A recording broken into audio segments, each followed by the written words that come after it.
week, a game the Jets figured to win at home against the Colts, but here they are, 5 seconds left, tied at 6. Dean Biasucci from 38 to win it. He made it. The Colts did win it, and now the Jets must rebound from it in order to make the playoffs. This is the situation in the AFC. The Jets not long ago harbored hopes of catching Miami, and since they had swept them head-to-head, maybe winning the tiebreaker and taking the division. Now they have to think wild card, but they have lost games against Denver and the Raiders, so they don't have the tiebreaker against them. They're hanging by a thread with a tough remaining schedule. Beginning today in Washington against the 3-9 Redskins. Sunny Saturday, 38 degrees, but temperatures are expected to fall as the afternoon progresses, and the wind could be a factor. They expect gusts up to the 30-mile-per-hour range. Hi, everybody. Bob Costas back along with Coach Mike Ditka at RFK. Whether or not the Jets make the playoffs, and they should be in better position than they are. They've lost some games that they let slip away this year, but at 7-5, whether or not they make it, they're vastly improved from last year's 4-12. And when we start to list the reasons, we got to begin with Esiason. Well, there's no question about it. Bruce Costas said he's the big reason, but Bruce says that nothing will work for the Jets unless they make the playoffs. That's the only goal they have. And I'll say this right now: they can't live in the past. They lost 3 football games they should have won, Bob, but they've got to win this game today, because if they don't win this game today, I don't think they'll make the playoffs. Their schedule down the road is too tough. If they do win the game today, I think it could give them some incentive going into those last 3 games. They could pull off a couple upsets there. Another key acquisition in the offseason, Johnny Johnson from Phoenix. Now, in the Cardinal offense last year, he caught only 14 passes. An entirely different system here. He's caught 50. He and Ronnie Harmon of the Chargers have the most receptions in the league among running backs. Well, in Bruce Costas' offense, the tight end and the running back are going to catch the ball. They don't go to a lot of max protection. Now, the only thing that could hurt him today is if the Redskins decide to put 8 up and blitz him a little bit. He's going to have to get rid of the ball a little bit quicker. But I don't see that happening right now. I think the Redskins will try to stop the running game, because I think the Jets have got to run the ball to win the game. Talking about blitzing and putting 8 men up near the line of scrimmage, that brings to mind Ronnie Lott, still very active, and this is 13th year. Well, you know, Ronnie doesn't do some of the things, Bob, as well as he did. Man-to-man coverage is not as good. He'll miss some tackles. I'll tell you what, this guy will challenge you. He's going to give you everything he's got all the time. He is one heck of a football player. He is a leader on the field, and he's going to be very instrumental in how they play defense today, because he's going to put the other guys in the right spots. The Redskins have won the toss. Bruce Coslet entered this season 18-31 overall as the Jets head coach. They started 2-4, having blown those games against the Eagles and the Raiders, then beat the Giants and the Dolphins back-to-back, embarked on a 5-game winning streak. They were in great shape to make the playoffs until they lost a week ago at home against the Colts. Pettibone waited until this, his 55th year, not in the league, but on the planet, for purposes of clarification, to get a head coaching shot, and a team that won the Super Bowl 2 years ago is now 3-9. Desmond Howard, the former Heisman Trophy winner, takes the kick and is out to the 26-yard line before being dropped. Rich Gannon, who threw for just 63 net yards last week in a win against Tampa Bay, protected by this offensive line, which during the course of the year lost Lachey, Jacoby, and Schlereth. Brooks and Wycheck, a pair of rookies in the backfield. McGee, Howard, and Middleton, the tight end. And when they go to their 3-wide set, we'll see the former Super Bowl hero Ricky Sanders. And the pitch is to Brooks. Just back to the line of scrimmage and nothing more than that. Stopped by Bill Piquel. The starting tackles are Piquel and Fraze. In for the injured Scott Mercereau, who probably won't play at all today. Piquel for Mercereau, and of course Leonard Marshall broke his arm last week and he's done for the season. The former Giant had been playing very well. Thomas and Hasty, the corners. Brian Washington has turned in a number of big plays at strong safety, and the great veteran Ronnie Lott. When they go dime, we see Turner and Young. 2nd and 10. And Gannon to throw. A short gain on the completion to Art Monk, but what that accomplishes is it's 161 consecutive games with a catch for the future Hall of Famer out of Syracuse. The league record is 177, held by Steve Largent. You know, Bob, I think the first series you saw them come out with the 3 tight ends. I don't think you're going to see a lot of that, and I can only say that because I think that's what the Jets would like to see them do. They want to get them in a running mode, and they want to get where they can get the safeties up near the line of scrimmage. This is what you're going to see. I think you're going to see more 3 wide receivers. Well, here there were 2 tight ends. On 3rd and 7.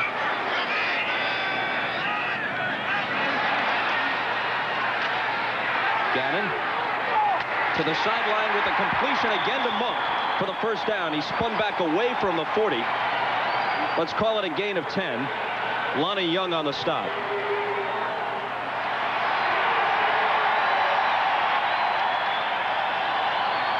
Well, it's a good rob by him, but I tell you, there's too much looseness in the defense, and that's the problem. It's 3rd and 7. You got to play it a little tighter than he's playing it right there. He's giving the guy a 12-yard cushion on that. Now, I'm sure he had help underneath, but the help never got out to the outside where Monk was.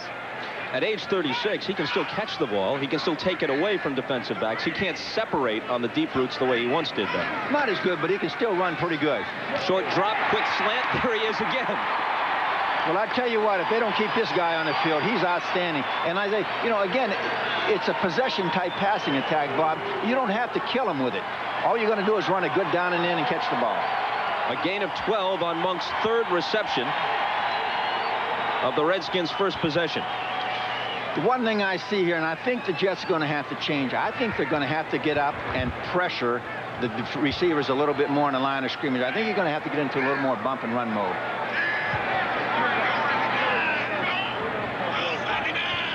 The ball squarely at midfield. 3 wide receivers set. And Brooks spins into the line for a couple. Reggie Brooks has the 2 longest runs from scrimmage in the league this year. An 85-yard touchdown against the Eagles early in the season. And then last week, he went 78 for a score against Tampa Bay. Bob, there's some confusion in the Jets secondary on how to cover the 3 receiver set right now, and they're going to have some problems unless they make an adjustment right now. They had a lot on the wrong side of the field on the last play, and Pete Carroll's got to get him in the right defenses there because they're at a big disadvantage unless they make some adjustments here.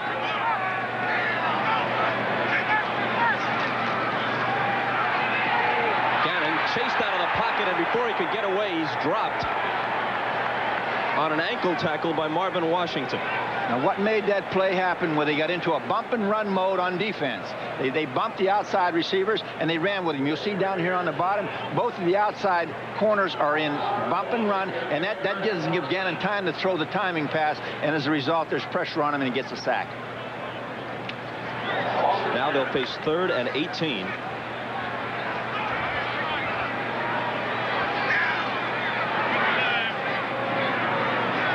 Is a quarterback's nightmare and a coach's nightmare. 3rd and 18.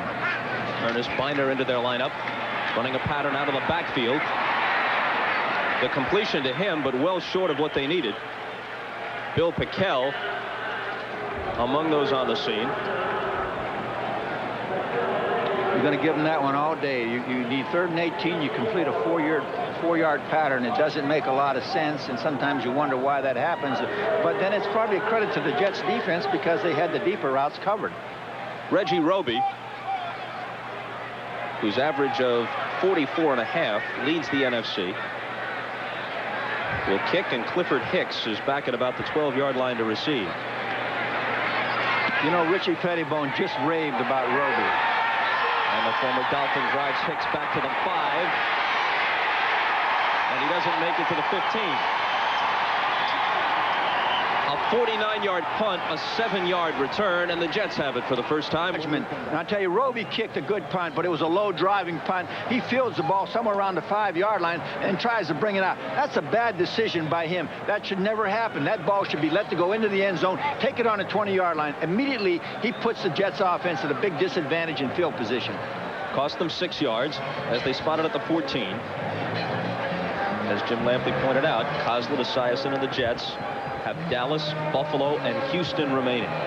Well, 3 of the toughest teams in football right now, I believe, and 3 of the teams will probably be in the playoffs, so they've got their work cut out. They better do their job today. So this goes in the cliche category of a must-win. They're actually favored by about a field goal at RFK.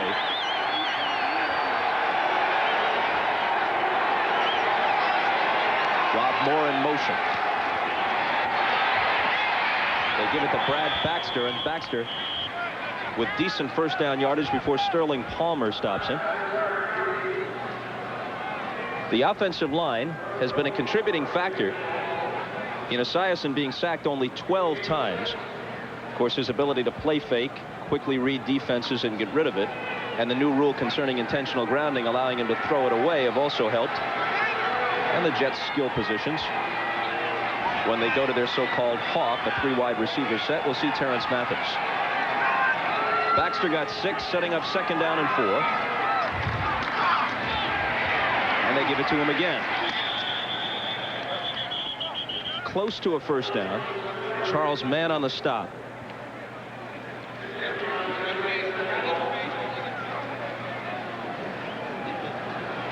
Banks, Gouveia, and Collins, the linebackers. Mann, Faulkner in for the injured Bobby Wilson. Tim Johnson and the rookie Sterling Palmer up front. At left corner, we'll have to watch Alvoid Mays. Both Tom Carter and A.J. Johnson are hurt and not dressed today, so Alvoid Mays moves in to start. Darrell Green on the other corner. Short by a foot or so.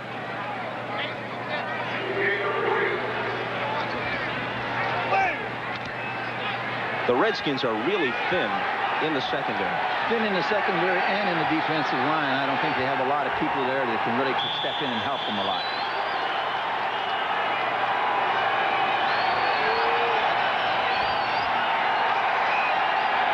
They need less than a yard.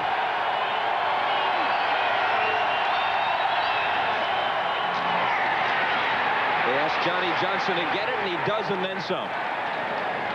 You know, I know Boomer wanted to come out throwing the ball, and I think what Bruce is doing here, he's trying to establish some field position, but this is what he would really like to do. He would like to play a game in which he can keep his offense on the field and Washington's offense off the field. He feels that if they're not going to score if they can't put their offense out there. And I think right now that this kid, if you can keep the ball in Johnny Johnson's hands about 30 times today, you're going to have a victory. He got 11 out to the 35. 8.5 minutes to go in the first quarter. No score. Redskins had it first, had the punt. Johnson again.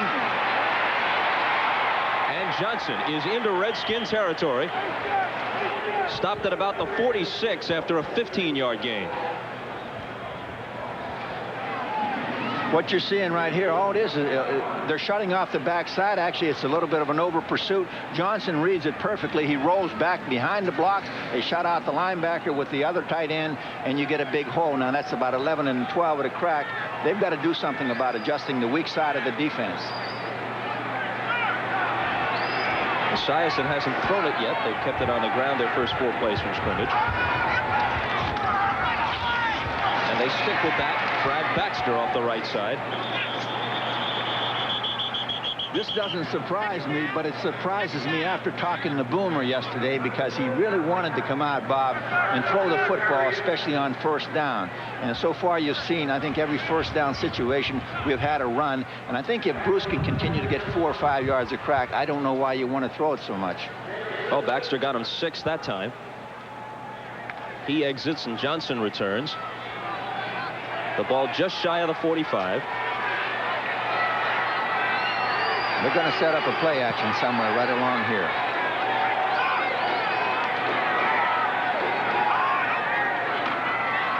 And here it is.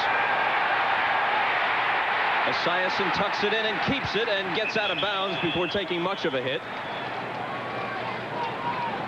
Went with a bootleg there. It was a little different play action than I really thought it would be. I thought it would be more of a play action off of exactly what they did. But what it is, they went off the slant play to the strong side. He bootlegged it. He has a short man here, and he tries to get the tight end coming across the field, which you can't see in the picture. Nobody's open. The Redskins did a great job of defensing it. Get out of bounds with the ball, Boomer, or you'll get in trouble. 3rd and 1. I don't think there's any question. I think they'll run the football here. I mean, they've been running it very effectively. They must have about a 5-6 yard average. The 40-second clock was approaching 0.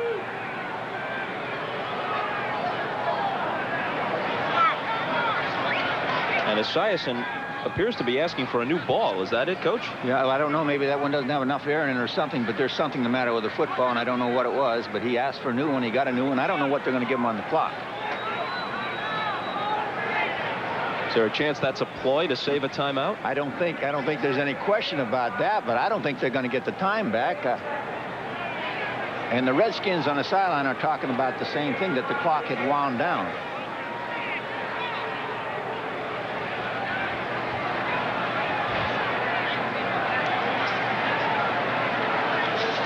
To read 8 seconds. I think they're going to bring in the back judge, and how much time are they putting up?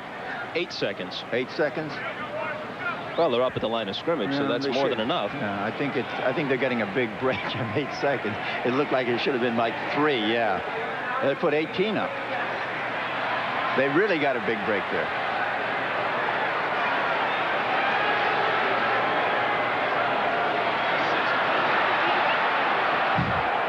It's anybody's guess at this point. This could go on forever. I don't think this guy knows how to count forward. He can count backwards. The life of the timekeeper.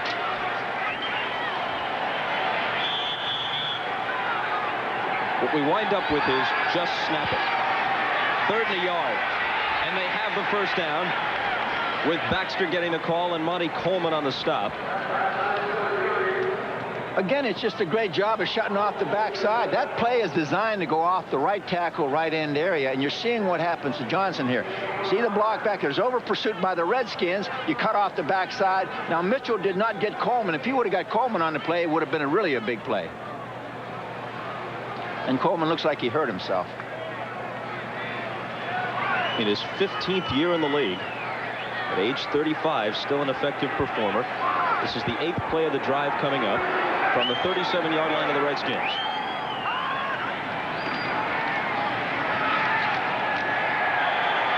Baxter stacked up pretty quickly. Tim Johnson among those who met it. From his right tackle spot. Andre Collins also got there from an outside linebacker position. That's the first time the Redskins have started bringing people. They started sneaking people up near the line of scrimmage. It looked like they got into a blitz mode there with, from my observations. And I think they're going to have to get more people up near the line of scrimmage if we're going to stop the running game. Jets haven't put it in the air yet. The one time Esiason dropped to throw, he wound up tucking it in and carrying it. And this is the 9th straight time they've put it on the ground, and Johnny Johnson is put on the ground very quickly by Kurt Gouveia.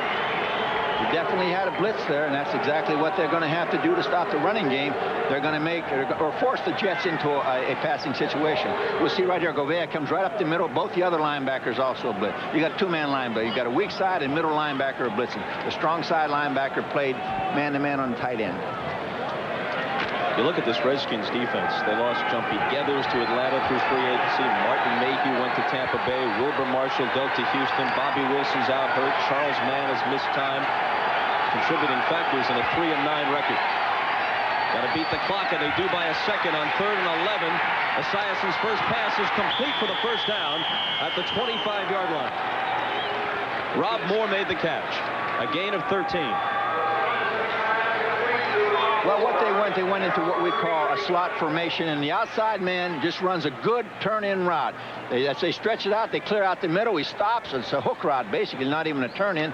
And the ball's right on the money. I mean, you couldn't put the ball in any better than Boomer did.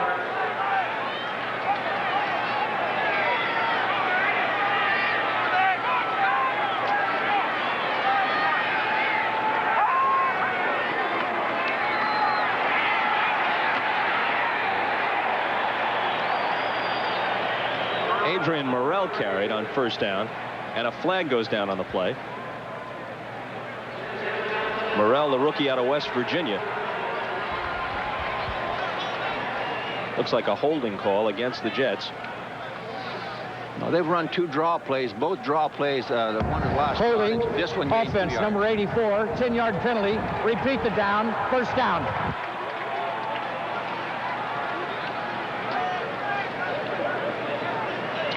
Well, it's the tight end. Baxter is blocking on man, and he just tackles him. It's all it is. It's just an out-and-out tackle. The guy should be on defense if he can tackle that good.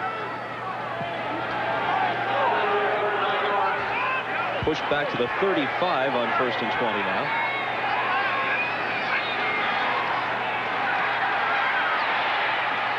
Over the middle, and there's the completion to get back a considerable portion of what they lost on the penalty. Burkett made the catch. Alvoid Mays the stop, and a gain of 15. So it'll be 2nd and 5.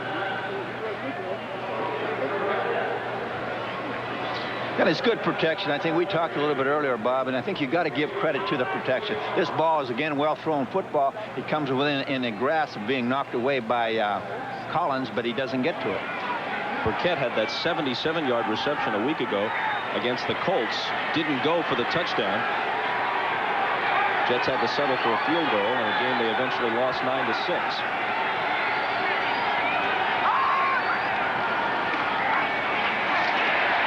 Baxter on 2nd and 5, but only back to the line of scrimmage.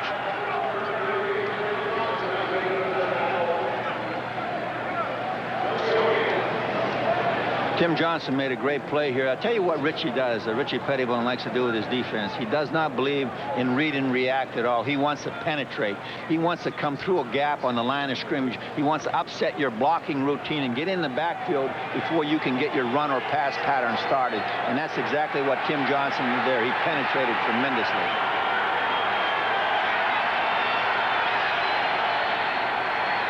They need 5, and for only the 13th time this year, Esiason is sacked.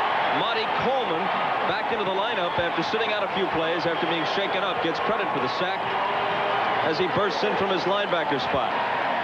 Well, you got to blitz now. Every time the Redskins have blitzed, they've had success. And I think they're going to have to blitz, Boomer. I told you earlier that the Jets do not like to block their backs. Now, the back was blocking here, but he got blocked out by the lineman, and he couldn't get to the man that was blitzing, and that's why Coleman came free. He could not get around his lineman to get to the linebacker. Carrie Blanchard will try and salvage 3 points out of it from Louis Aguiar's hold. A 45-yard attempt is good. Fast-moving first quarter, just 1:18 left in it, and the Jets are up. 2 years after winning their 3rd Super Bowl under Joe Gibbs, the Redskins are now 3-9. The worst record 2 years from a Super Bowl victory by any team is the Jets in 1970. They won the Super Bowl in January of '69 following the '68 season. 2 years later, they were 4-10 in a 14-game season. Richie Pettibone's team at 3-9 at this point after a victory last week against Tampa Bay. Well, I know it's easy, you know, to point the finger at Richie, and he's a new coach coming in. He's been an assistant and a great assistant for many years under Joe. But they've had so many injuries on their offensive and defensive line. I think it's a very unfair thing to try to evaluate this football team this year. Desmond Howard and Brian Mitchell are the deep men. Howard will bring it out of the end zone. And got to the 19-yard line, so scarcely worth the effort. 1:09 to play in the first. Gannon, here are those eagerly anticipated natural gas quarterback efficiency ratings.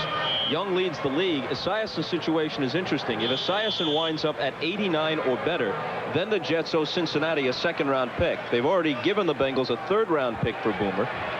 So actually, they could have their cake and eat it, too. He's had a good year for them. He could wind up just a fraction under 89, which is where he is now, and they wouldn't have to give up anything else. I think it's what you want to do is run the ball a lot. You don't have to give up the 2nd-round pick. Reggie Brooks is run out of bounds for a loss by James Hasty. I don't think you're going to make a living. I think this is exactly what the Jets defense would love to have happen, for you to try to run the football like they're running it now, especially with the 3 tight ends in there. It's where they can get a lot of people near the line of scrimmage, and they put a lot of pressure on your running game. 3 carries for a net of 2 yards to this point for Reggie Brooks. 875 for the season, on pace to gain better than 1,000. 2nd and 13 after the loss. And here's the screen out to Brooks. Evades a tackler. Bounces off another. And he's at about the 24-yard line, which will leave them with 3rd and 5. Clock continuing to move, and that's the last play of the first quarter.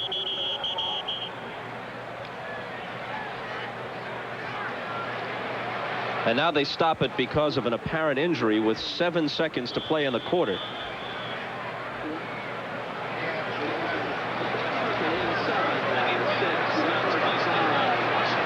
We'll step aside for a second and check on the injury when we come back.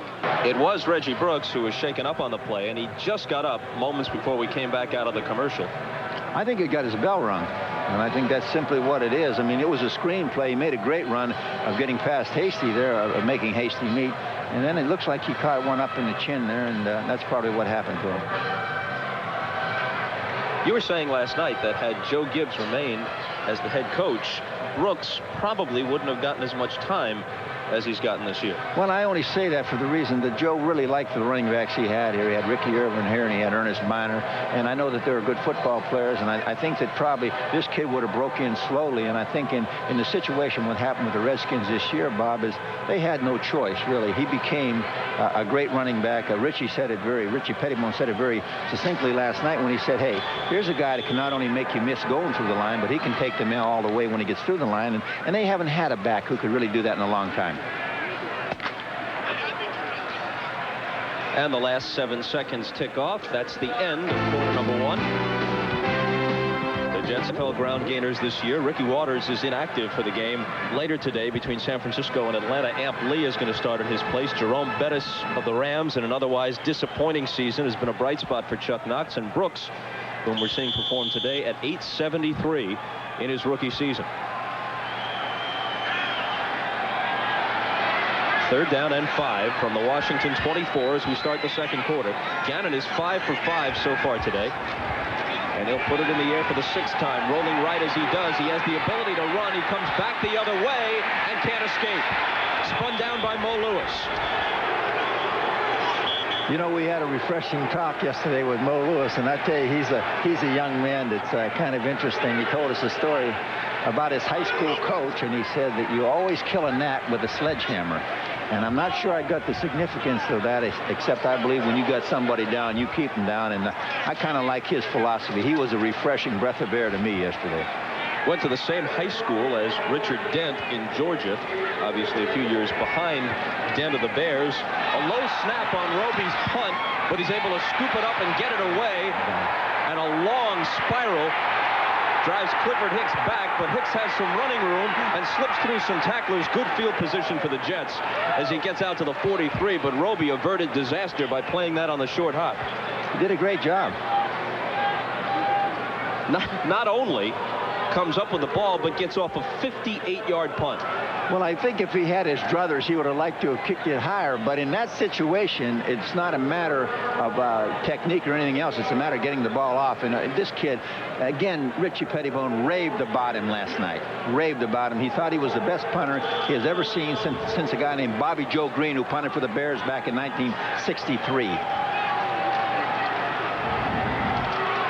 Officially, they call it a 60-yard punt, but a 19-yard return by Hicks. And Esiason pitches to Johnny Johnson, who picks his way for 2. Let's call it 2 yards. Carl Banks on the stop. Desmond Howard. Johnson across the 45. This Redskins defense has allowed 33 touchdowns, highest yield in the league along with the Falcons. Atlanta has also been touched for 33 scores. But as we mentioned, free agent defections, injuries, age. I don't think there's any question, but I think one other thing, too. Richie Pettibone in the past on his defense, and I think even Joe Gibbs with it, they play a lot of man-to-man. They like to pressure people, and sometimes when you don't have the personnel, it's hard to do that, and I think they probably got into some other modes they didn't want to get into. The word on Reggie Brooks, by the way, hit in the back, shaken up, expected to return shortly. They need 5. Esiason has the ball knocked away, loose football. It's kicked back toward the goal line. They still haven't picked it up, and finally, Cadigan is on it for the Jets. Now there's a flag down near the line of scrimmage, and the question's going to be whether or not the arm was moving forward, in which case it's an incomplete pass. Perhaps there's a penalty, or maybe the ball's all the way back at the 15-yard line. I think it's a penalty, but I really didn't think... A forward pass that hit number 53 in the back. The ball hit the ground, incomplete. You be the judge. The Jets may have caught a break here.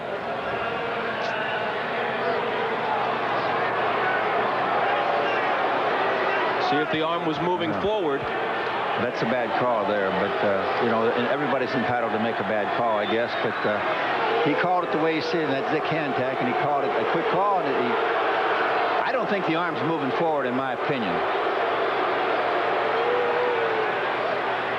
Matter of fact, I'll guarantee it wasn't moving forward. It was moving backward. The ruling is incomplete pass. It struck Jim Sweeney of the Jets in the back. That's a big break right there. That's going to change field position probably by about 30 or 40 yards. And I think when you start looking at a game like this, and again, this doesn't look like one of those high-scoring affairs, field position is going to come in and enter into it somewhere along the way. So Aguiar to punt.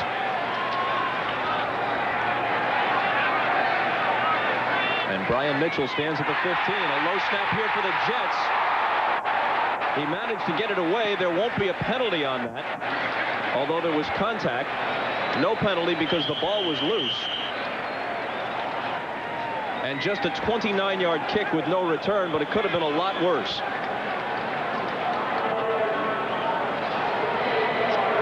That's not that bad a snap. This is all the punter's fault here, you know. And I asked Bruce yesterday about the special teams, and the only thing he said negative was he wasn't very happy with his punter.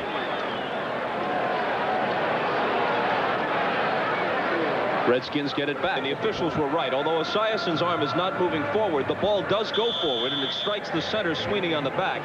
The call is illegal touching by an ineligible receiver, but the only penalty is loss of down and spotting it at the line of scrimmage, which led to the Jet punt. So the officials called it correctly. Ricky Irvins on the carry, and Jeff Lageman collars him quickly.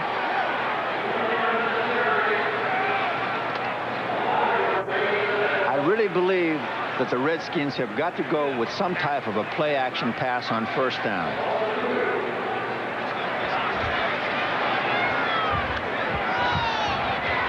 Lageman just comes dead inside the tackle, just makes a stunt move, and he had linebacker coming around to scrape off the outside, and he makes a good play. A loss of 2, setting up 2nd and 12. Gannon firing, and there's the completion to Tim McGee. McGee may be just shy of the first down. Some of the Redskins disputing the spot. A foot or so short of the 35. So it'll be 3rd and less than a yard. Again, I think Gannon can throw that pass in front of the defense all day long as they're going to play the soft zone. The only problem that the Jets have given the Washington passing game is when they got into the bump and run situation. When they're dropping off, he's going to get the 10 or 12-yard gain, especially in that last situation. And actually, I thought he did get a bad spot. I thought he made the first down. They barely beat the play clock, and Brian Mitchell appears to have the first down. The yardstick was right at the 35, and it looks like he got across that.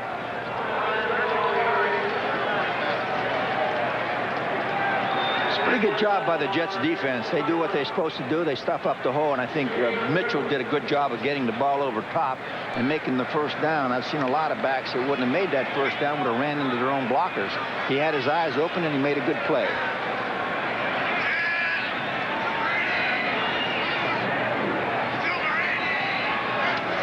Wide receivers, sole running back on first down, and it's Ricky Irvins who manages to break free. Looked like he was stopped at the line of scrimmage, and he turns in a great play, but then lost the ball. Let's see if the whistle blew prior to the fumble. The Jets think they have it.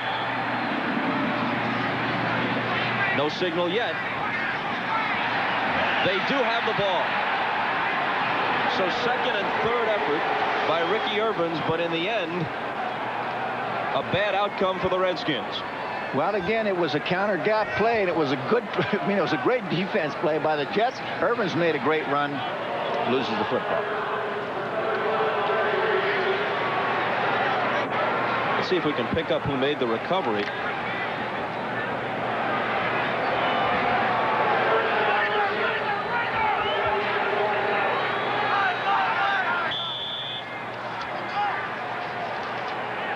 It looked like Paul Frazee, yeah, but I couldn't think see so. it. Lewis was in the vicinity of the play, too. On that replay, we were screened from it, but it looked like it might have been Fraze. All right, the Jets leading 3-0. They give it to Johnson. And Johnny Johnson with decent yardage on first down. Now, Bob, this has been their most successful play. It's a straight zone play where the back picks the hole. He rolls back to the weak side. You shut off the back side. This play has been their best play all day. It's probably averaging more than 6 or 7 yards a carry. Now, the other things that haven't worked for them are the draw plays. The draw plays are, this is the same play, roll back. Shut off the back side. Johnson picks the hole wherever it opens.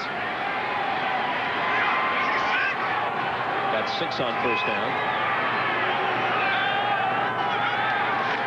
Got a blitz. Here he comes again around the right side, and a first down for the Jets.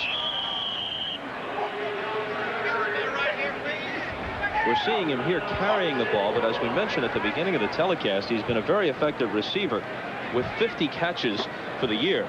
He caught 60 during his junior year in college at San Jose State, so they knew coming out of school that he was an excellent receiver. Phoenix just didn't use him that way as frequently as the Jets have. Well, Phoenix's offense is a lot like the Redskins. They really don't throw to their running back a whole lot. I mean, they throw a screen pass to him, a drop-off pass. They really don't use him as a receiver that much. On his way to a good day with 46 yards already. First down from the Redskin 32. Baxter couldn't get away.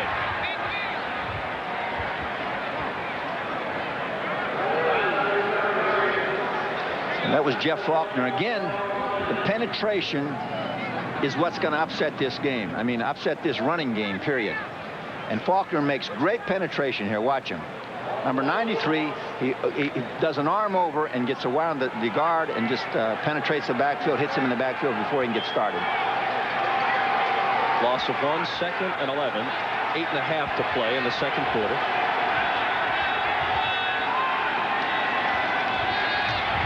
Esiason steps up into the pocket and nearly has it intercepted by Kurt Gouveia.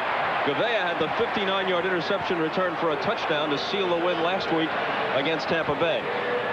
This guy's really a solid football player. You know, he's one of these guys that you don't hear a lot about, but he always seems to be out there doing the things you need to do to help your football team. And I kind of like him.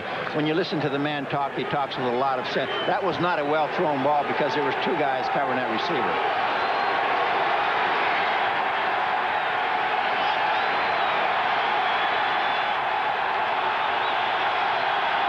Third and 11 from the 33. Esiason under pressure as he throws and incomplete. It's a great job by the Washington Redskins defense. They're got everybody covered and they're putting very solid pressure on Esiason. Now here's a team that had a league low 12 sacks going into the season.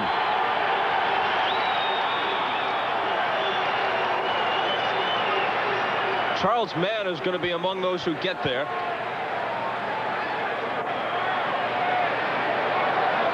Tim Johnson also hit him. Mann hit him high and Johnson hit him low. And Monty Coleman arrived for good measure.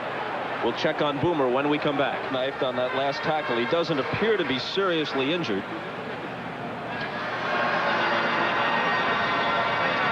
It's a lot of weight hitting this kid right here. I tell you, it looks like that's what happens. He kind of gets jackknifed back there, but I think he's okay. He's a tough cookie. Coslett decides not to try what would be about a 50-yard field goal attempt by Cary Blanchard. There is a swirling wind at RFK today. Instead, Aguiar comes in to punt. Nearly botched the last one off a low snap. This time the snap is good. Tries to angle it for the corner and doesn't do a good job of that. And we don't mean to be harsh, but Coslett told us yesterday that he's disappointed with the punting of Aguiar. 2 punts today, 2 bad results. Preliminary word on Boomer Esiason, bruised back, just in case Browning-Nagel is warming up for the Jets. I'll guarantee you Esiason will be back. This is a big football game for the Jets, and he wants to be in there all the way. The last punt by Aguiar covered just 13 yards. He was trying to pin the Redskins back near the goal line. Instead, they get it at the 20. Look out for the option play here. Mitchell pulls up and throws, and he's got Ricky Sanders wide open, trying to outrun Ronnie Lott. And Lott catches him, but he's all the way down to about the 23-yard line of the Jets. I I would have to say that that's a play that Pete Carroll and his defense have worked on. They know that Brian Mitchell throws the football. It's a play the Redskins have used for years. They love to get a trick play on you. Now, usually they don't do it this deep in their own territory. They do it out more around midfield. But this is just a great play. This kid used to be a quarterback, and he can throw the football better than a lot of quarterbacks playing the game. He stepped out before he actually went down, so the ball is spotted at the 30-yard line. Lott dragged him down a few yards after that. Now Gannon pumps it deep, and it's broken up in the end zone. That was a poor throw. That should have been a touchdown. If the ball's thrown on timing there, you got a touchdown, because on that one, the receiver had beat the defender, and he just didn't get the ball to him. And that was Desmond Howard there. Eric Thomas was able to recover and knock it away. A good throw gets you 6 points. On the pass from Mitchell to Sanders, it's officially a 50-yard gain. 2nd and 10 from the 30. Skins trailing 3-0. Gannon rolling right and getting rid of it to the tight end Ron Middleton. Bobby Houston was all over him.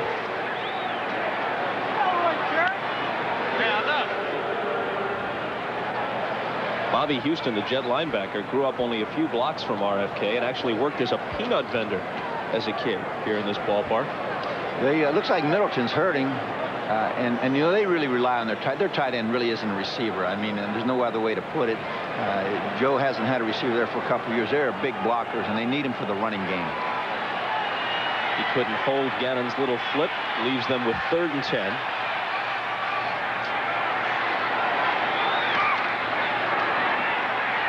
Trying to get away. Shakes one guy, showing that mobility, throwing on the run incomplete. Sanders in the vicinity. I don't know what they're booing about. This guy just saved the sack. I mean, Washington did a great job of penetrating, almost had him twice. He avoided the tackle twice, and he got rid of the football. Now they got a chance to make a field goal and tie up the football game. I think it's a great job by Gannon. Most quarterbacks don't have enough agility to make this play, and Rich Gannon not only has the agility, but the speed, and he throws the ball away. I mean, you can't ask for anything more than that. Sure, the fans are frustrated, but that's foolish to take it out on him on that play. Chip Lohmiller not having an especially good year. Tries one from 47. And misses wide to the left. He's 12 of 21 for the season.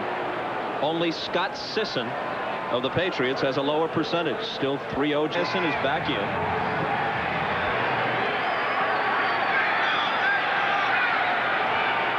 Baxter and Johnson are the running backs.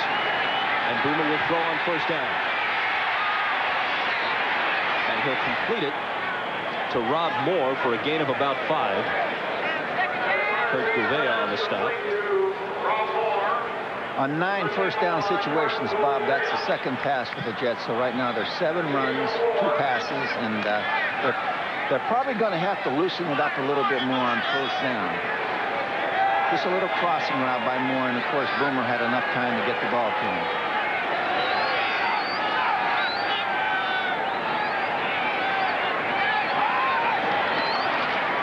Short drop on the throw to the sideline to Burkett, and he's immediately cut down. Alvoid Mays starting at cornerback today with Tom Carter and A.J. Johnson both hurt.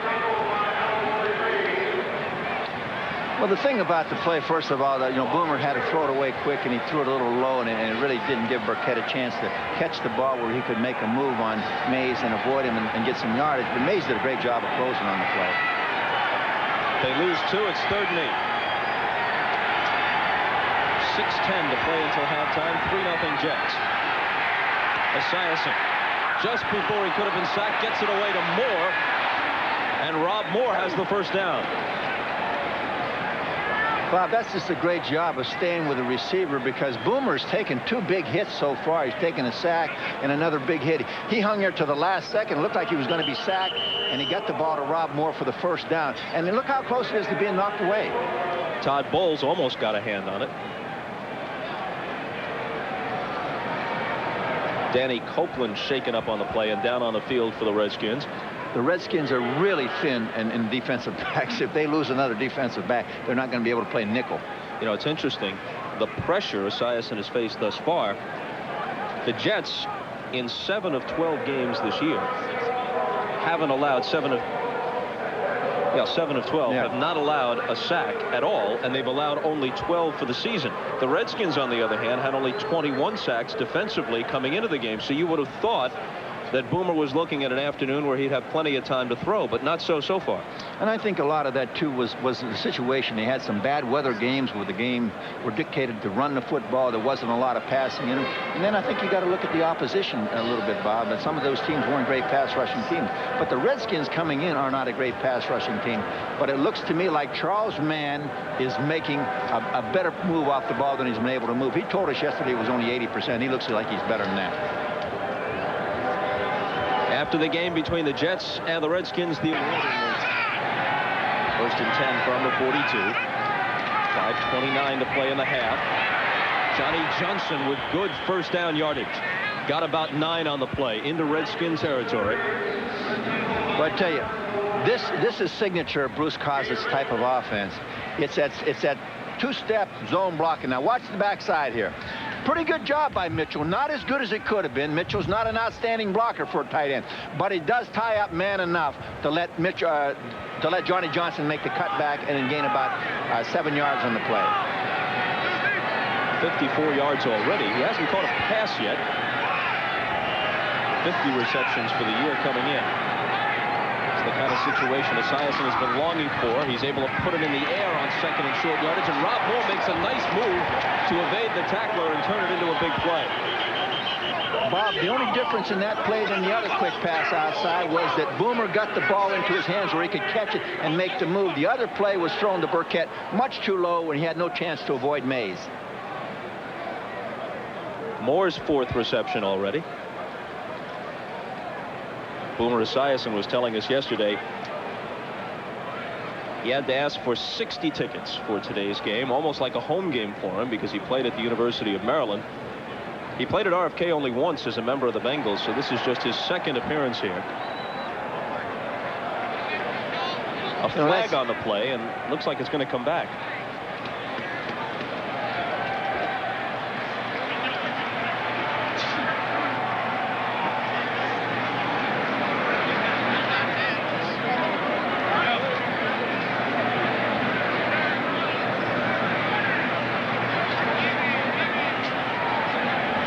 Dick Hantak is the referee.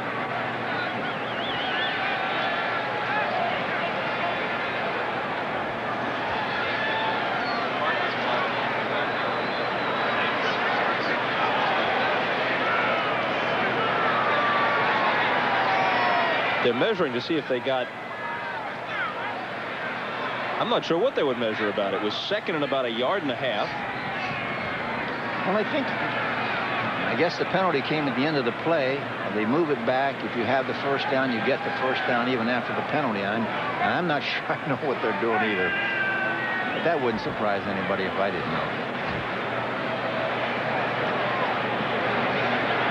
What percentage of the time does the coach on the sideline, either because the rules are too complicated or because your point of view on the play isn't as good as it would be if you were up in the press box along with some of your coaches, how often is the coach actually not aware of what's happening? Well, I don't think that should happen because the people upstairs should make him aware of it. The rules are not that complicated, but illegal use of the hands to the face on the offense, number 87. It's a 10-yard penalty.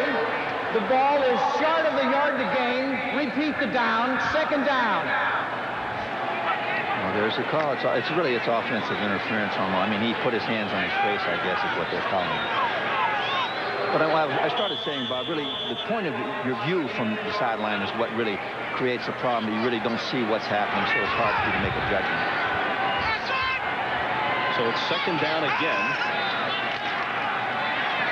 And now they have the first down as Johnny Johnson comes bursting through another huge hole. What a great job the Jets offensive line has done in this first half in terms of making their running game work.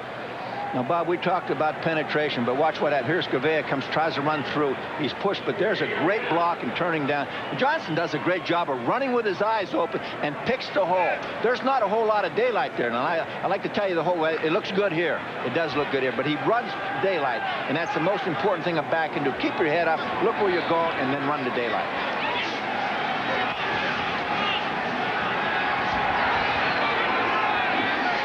Unquestionably is first down after the earlier confusion, and this time Johnson is going nowhere with Danny Copeland in on the tackle. 3 draws for an average of a -3 yards. The slant plays have worked, the rollback plays have worked, the draws have not worked at all.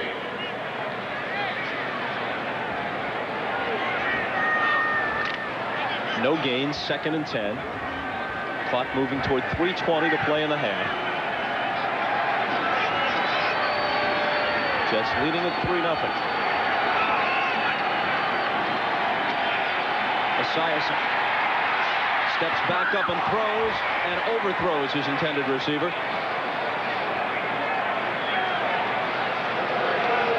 I think Boomer would like to have that one back. He had Johnny Mitchell open. Wide open, and he just overthrew him. He had a lot of time on the play, and he just got too much on the ball here.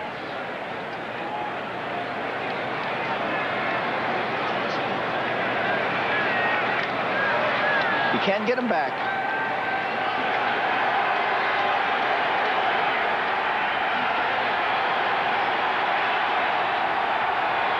Moore in motion on 3rd and 10. Boomer's pass caught by Rob Moore. At about the 25, and that'll give them the first down. It would be pretty hard to throw the ball any better than Boomer Esiason threw the football on this route right here. This is a timing route against one of the best cornerbacks in football, Darrell Green, and the ball is thrown the only place it could be thrown to be completed. Big first half for Moore, a gain of 12.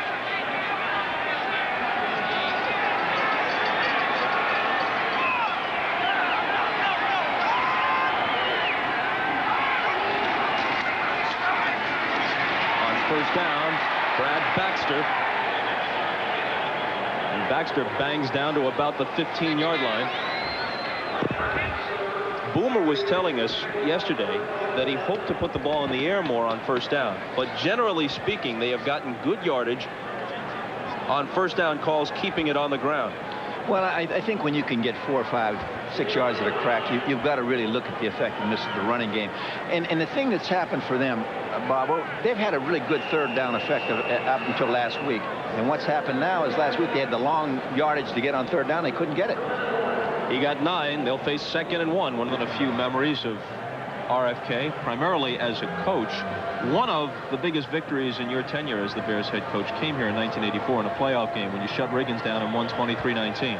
Well, that was probably the biggest game, and really that turned the Bears' whole franchise around, in my opinion. Because it's exactly what we had to do. We came down and probably played as good a defensive football as I've seen played in a long time. And then we made a couple plays on offense, and we enabled us to get ahead. Johnny Johnson. And stopped for a loss on the play by Tim Johnson. So now it'll be 3rd and short. After that victory here against the Redskins in '84, you did lose the NFC title game at Candlestick against the 49ers, who went on to beat the Dolphins in the Super Bowl. But it established something, being able to go that deep into the playoffs, being able to beat a team like the Redskins in a physical fashion on their home field. And then the next year, of course, you go all the way and win the Super Bowl and lose only 1 game all year. I think it gave us a purpose, really. The game in San Francisco, we learned a lesson, and it gave us a purpose for the following season, and it worked out pretty good. Baxter behind Esiason. They need a yard, and Brad Baxter has it. Of course, the Redskins hurt you a few times in the playoffs, too. They dethroned you the year after the Super Bowl championship. Came into Soldier Field and won. And then also beat you a year later, as I recall, in Walter Payton's final game as a Bear at Soldier Field to knock you out of the playoffs. Well, I tell you, if you think you're going to make a living out of coaching against the Redskins when Joe Gibbs coached them, you're sadly mistaken. I never played against a team that was any better prepared than the Washington Redskins. With Joe handling the offense, and I think Richie basically handled the defense at that time, Richie Pettibone, it was a very tough team to prepare for. I know we spent a lot of time with our defense just trying to figure out what they were doing offensively, and that took a lot of time away from us preparing for other things. NFL Live tomorrow, 12:30 Eastern Time. And after Jim Lampley and company set the stage, most of you will see Buffalo and Philadelphia. There are 3 other regional games early that will be seen in parts of the country. And then at 4 Eastern Time, Kansas City and Denver, Seattle, and the Raiders.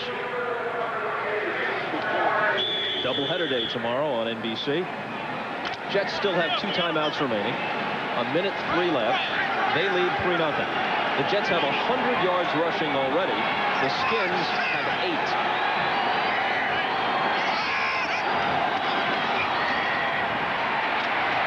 Baxter to about the 10-yard line for a gain of 3. The Jets have moved the ball, but they did that some last week against the Colts and could never get it across the goal line and had to settle for just a couple of field goals and lost a game they should have won 9-6. Well, the point's well taken. I think they got to get it into the end zone for a touchdown here. If they don't, they're going to be in trouble because the touchdown's going to put the Redskins ahead again. The 14th play of the drive. Esiason, under pressure, gets rid of it. Complete to Blair Thomas, but Thomas is immediately spun down by Copeland, and it's virtually no gain. Again, that's pretty good pressure on Esiason. He doesn't have very much time to get rid of that football right there. This is a pretty good job of putting pressure on him. Tim Johnson, number 78, just missed the sack. Boomer unloading as he was hit. And the Jets used their 2nd timeout. They have 1 left with 26 seconds remaining.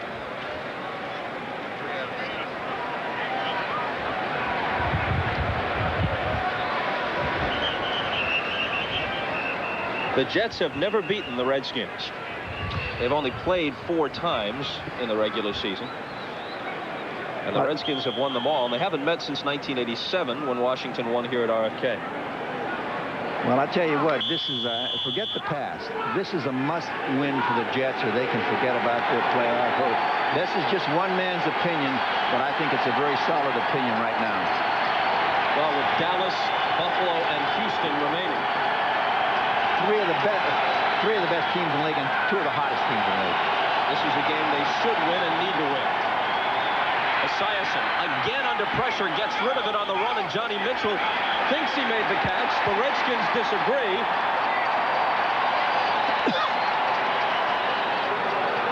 And the Redskins are correct. So that means Blanchard comes out. And the Redskins have to be satisfied with this, considering how long the Jets had the ball and the fact that they got it as close as the 10-yard line and have to settle for 3.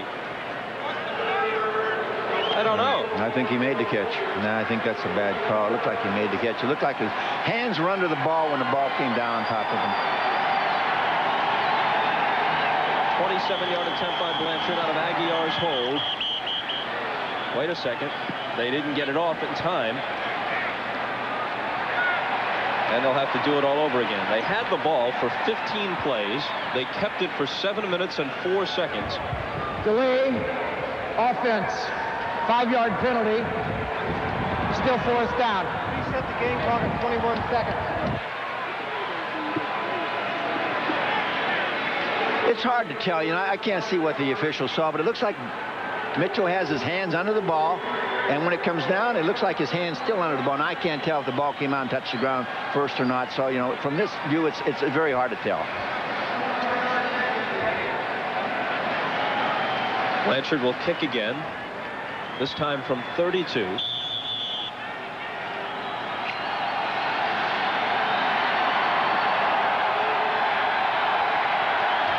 Look at this. Aguiar didn't realize the snap was coming.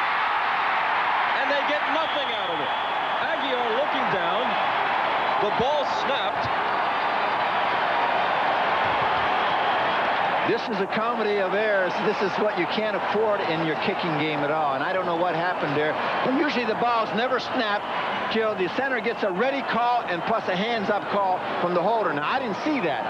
Aguilar was certainly looking down at the place he's going to push the ball. See, that's the center's fault there.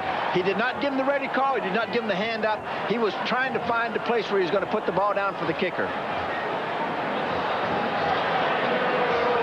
You got to admire the accuracy of the center. Put it right in the ear hole.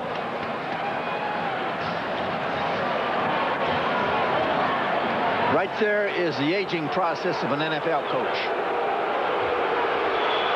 And now Gannon just takes a knee to let the time run out. The Jets move the ball up and down the field, have only 3 points to show for it, and that's the halftime score. And here's what kills you, Bob. They completely dominated the first half. They're ahead 3-0, and that is nothing in the NFL. I mean, this game is so typical of what we've had the last couple of weeks. Very low scoring, very low scoring.